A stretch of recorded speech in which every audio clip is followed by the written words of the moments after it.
Halo guys, bertemu lagi dengan saya Abi Arumi di Arumi Vlog. Dan hari ini kita akan membagi 6 tips dan 6 langkah mudah mencari pekerjaan di Belanda. Ikuti terus vlog ini dan jangan lupa subscribe di bawah ya.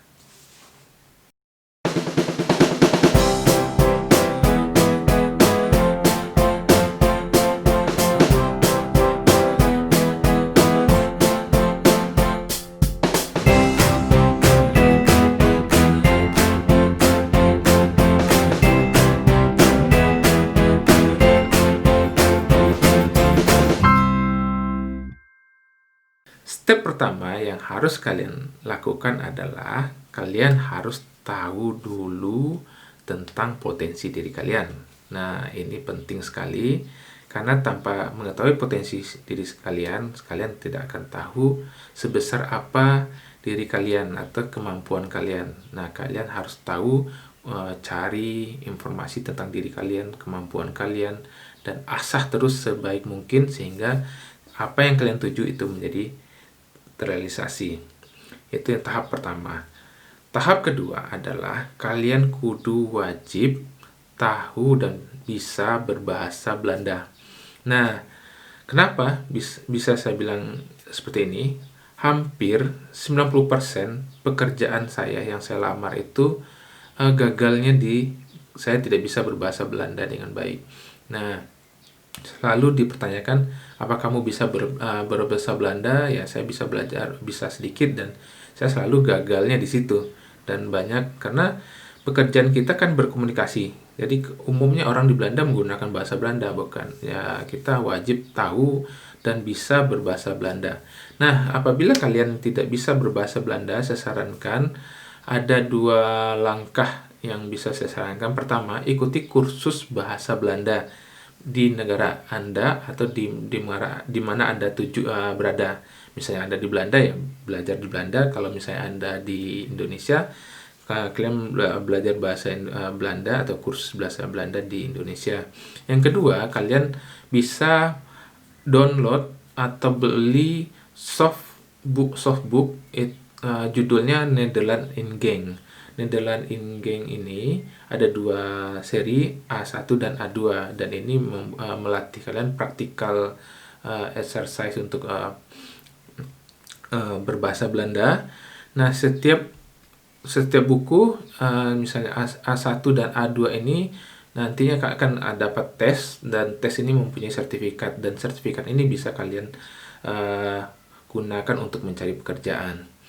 Nah, tahap kedua adalah yang harus kalian bisa itu adalah bahasa Inggris ini, karena orang Belanda itu bahasa keduanya itu adalah bahasa Inggris. Hampir 100% ya, bisa saya bilang 98% orang Belanda itu perfect sekali bahasa Inggrisnya, bagus banget bahasa Inggrisnya. Mulai dari tukang sapu sampai up level itu pinter bahasa Inggrisnya, guys. Dan nenek-nenek pun kalau bisa ngomong bahasa Inggris dan mereka mengerti bahasa Inggris. Jadi bukan di negara Eropa ini yang pernah saya datangin, misalnya beberapa negara, ya ada juga banyak yang nggak bisa berbahasa Inggris sebagus orang di Belanda. Dan jangan kecewa atau kecil hati kalau kalian tidak terlalu bisa berbahasa Inggris. Ikuti terus praktis bahasa Inggris sehingga kalian bisa berbahasa Inggris dengan baik dan kalian mengerti apa yang mereka sampaikan. Itu tahap kedua yang perlu wajib kalian bisa. Nah, apa tahap ketiga adalah kalian harus membuat CV semenarik mungkin. Nah, ini adalah tahap yang terpenting dalam melamar pekerjaan. Kenapa? Karena di membuat CV ini kalian akan diketahui oleh seorang HRD atau yang pencari kerja capability kalian itu sesuai nggak dengan yang mereka harapkan atau sesuai dengan mereka inginkan. Nah, langkah-langkah ini wajib kalian lakukan, dan saya sarankan kepada kalian menggunakan metode STAR. Nah, apa itu metode STAR? Saya contohkan dengan ke diri saya, seorang arsitektur, dan saya mau melamar ke sebuah perusahaan di bidang konstruksi sebagai supervisor. Nah, metode STAR ini saya gunakan, situasinya adalah S-nya itu situasi. Metode ini kita mengetahui situasinya akan kita lamar adalah sebagai seorang supervisor.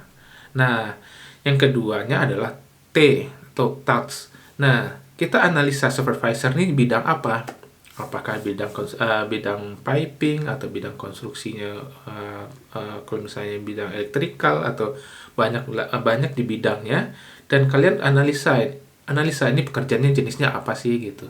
Kalian cari tahu sebanyak mungkin tentang pekerjaan yang mereka buka.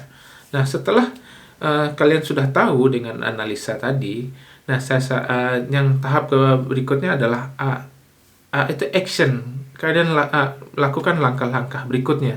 Kalian melakukan langkah demi langkah untuk bisa membuat CV ini menarik sesuai dengan apa yang mereka inginkan, apa yang mereka buka lowong pekerjaannya. Nah, dan yang R-nya adalah result-nya, hasil dari langkah-langkah yang tadi yang sudah kalian buat. Nah, jadi kalau misalnya kayak saya mau melamar sebuah perusahaan di bidang konstruksi, di penempatan sebagai supervisor, dan saya sudah menganalisa dan sebagainya, dan saya akan membuat CV saya sebaik mungkin dengan embel-embel dan apa yang akan mereka inginkan, sesuai dengan mereka inginkan. Nah, di dalam membuat CV ini sangat dipentingkan ada pengalaman kerja. Itu sangat menentukan kalian untuk mendapatkan pekerjaan ini lebih baik daripada kompetitor kalian. Kenapa? Pengalaman pekerjaan akan menunjang kalian untuk seseorang itu melihat potensi diri kalian. Kalau kalian banyak pengalaman kerjanya, berarti kalian sudah mempunyai kemampuan yang mumpuni lah gitu. Nah, saya sarankan kalau kalian sudah melamar pekerjaan dan banyak mempunyai pengalaman kerja, jangan short time dalam pekerja itu. Jadi kalau HRD akan menilai juga kalau kalian short time di satu perusahaan, ini kenapa nih orang ini, apakah dia nggak betah di perusahaan ini atau memang mereka sebagai kutu loncat dan sebagainya. Ini akan menjadi penilaian kalian langkah berikutnya itu dalam membuat CV juga kalian harus diiringi dengan motivasi letter atau motivation letter.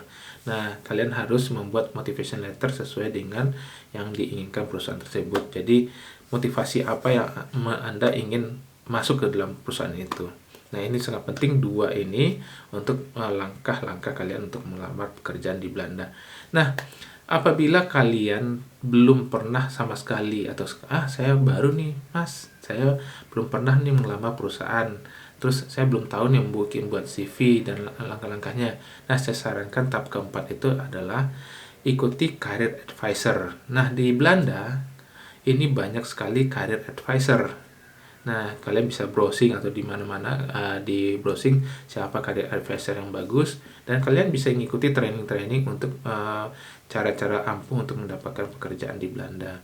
Nah, biasanya di career advisor ini mereka akan memberikan training 1-5 atau berapa ya, tiap training mempunyai program masing-masing. Dan saya pernah mengikuti training ini berapa kali dan benar-benar ya informatif dan banyak yang informasi-informasi yang saya dapatkan. Dan saya juga di sana bukan hanya mencari ilmu tapi juga mencari relasi di sana. Dan banyak nanti kalian kalau ketika ketemu dengan career advisor, kalian akan bertemu dengan teman-teman yang berbeda bidang dan kalian bisa saling tukar informasi, dan di sana kalian bisa mendapatkan informasi sebanyak mungkin. Nah, setelah itu kalian sudah kalau misalnya sudah mempunyai CV yang bagus dan langkah-langkahnya kalian sudah ada career advisor. Nah, biasanya career advisor juga nantinya akan memberikan rekomendasi buat kalian karena mereka mempunyai link-link yang banyak di perusahaan-perusahaan yang lain. Kalian bisa bertanya ke mereka, saya bisa kemana nih, bisa bantu saya nggak nih mencarikan pekerjaan buat saya gitu. Nah, mungkin mereka akan memberikan rekomendasi buat kalian untuk langkah-langkah apa yang harus kalian lakukan. Nah, setelah career advisor, kalian bidik, langkah kelimanya itu bidik perusahaan sesuai dengan bidang yang Anda geluti. Misalnya kayak saya ini bidang konstruksi, ya saya akan membidik perusahaan-perusahaan yang atau melamar pekerjaan yang di bidang yang sesuai dengan karir saya. Nah, ini sangat penting. Kenapa? Kalau kita karirnya relevan dari bawah sampai atas, itu kita akan cepat untuk naik jabatannya atau kita expert di satu bidangnya. Nah, kalau saya sarankan bidang-bidang ini kalau dapat satu atau bidang yang Anda kuasai. Nah, mungkin bisa banyak bidang yang Anda kuasai, tapi carilah yang benar-benar yang membuat karir Anda akan melejit atau cepat naiknya. Nah, ada step berikutnya adalah step ke-6 adalah step ini hampir 90% saya diterima di pekerjaan. Kenapa 90%? 90% ini adalah tips yang ke-6 itu adalah link. Ini sangat penting sekali karena link atau link adalah kalau kalian mempunyai link atau informasi-informasi atau teman atau sejawat yang memberikan rekomendasi buat kalian untuk mencari pekerjaan, itu sangat diterimanya lebih tinggi persentasenya dibandingkan kita mengapply satu-satu. Karena kita nggak tahu kalau kita nge-apply satu-satu, kita kompetitor kita nggak tahu nih berapa banyak yang sama dengan kita yang apply di satu posisi yang sama di waktu yang sama dengan orang yang banyak. Jadi kan HRD ngelihat nih satu-satu nih, 1, 2, 3 mana yang dia seleksi sesuai nggak. Kalau misalnya 100 nggak mungkin 100-100-nya HRD melihat, karena kan pusing juga kan mereka ngelihat seleksi satu-satu. Nah, yang ampuh itu adalah link. Nah, link ini kalian carilah link sebanyak-banyaknya. Saya sarankan carilah informasi sebanyak-banyaknya dari teman-teman. Ya mungkin walaupun tidak sama satu jurusan atau satu bagian, kalian bisa cari dia. Kan nggak harus dengan satu sama ya, tapi kalian bisa cari dengan orang-orang yang sejawat dengan kalian atau yang dekat dengan kalian. Carilah informasi sebanyaknya, dan saya sarankan jangan merusak link, karena link itu sangat penting sekali. Dan saya bilang tadi 90% pekerjaan yang dapat saya diterima itu adalah dari rekomendasi teman-teman, dan satunya secara formal yang saya lakukan. Nah, salah satunya yang pekerjaan yang pernah saya dapat link di Belanda itu sebetulnya banyak sih saya dapat link di Belanda yang udah pekerjaan yang saya lakukan, yang saya dapatkan. Nah, salah satunya saya bekerja di MotoGP Asen, guys. Dan itu adalah lewat link juga. Kenapa? Saya pernah melamar 7 bulan sebelumnya. Saya ingin sekali ikut dalam bekerja di event internasional waktu itu, dan saya melamar 7 bulan sebelumnya, dan saya ingin masuk di bagian bagian inner pekerjaannya. Tapi saya nggak dapat, selalu full. Ketika suatu saat ada teman saya yang datang, saya berbicara sama dia, kamu kemana? Kok nggak kelihatan berapa hari ini? Dan dia bilang saya akan bekerja di MotoGP Asen, dan kali ini akan sibuk dan dalam beberapa hari. Terus saya tanya, apakah kamu mempunyai informasi tentang informasi itu? Dan dia bilang, ayo ikut dengan saya, dan saya akan merekomendasikan ke kamu untuk bekerja di Asen. Dan hari itu juga, besokan harinya saya datang dan ikut dengan beliau, dan saya diterima di sana, guys. Nah, itulah pentingnya link buat kalian.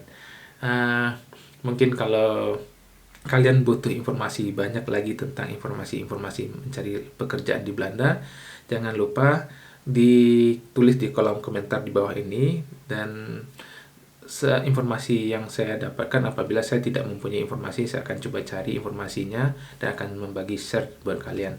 Mudah-mudahan informasi ini berguna dan bermanfaat, dan semoga kalian sukses selalu. Stay tune di Army Vlog, dan jangan lupa di subscribe ya. See you in the next video. Bye bye.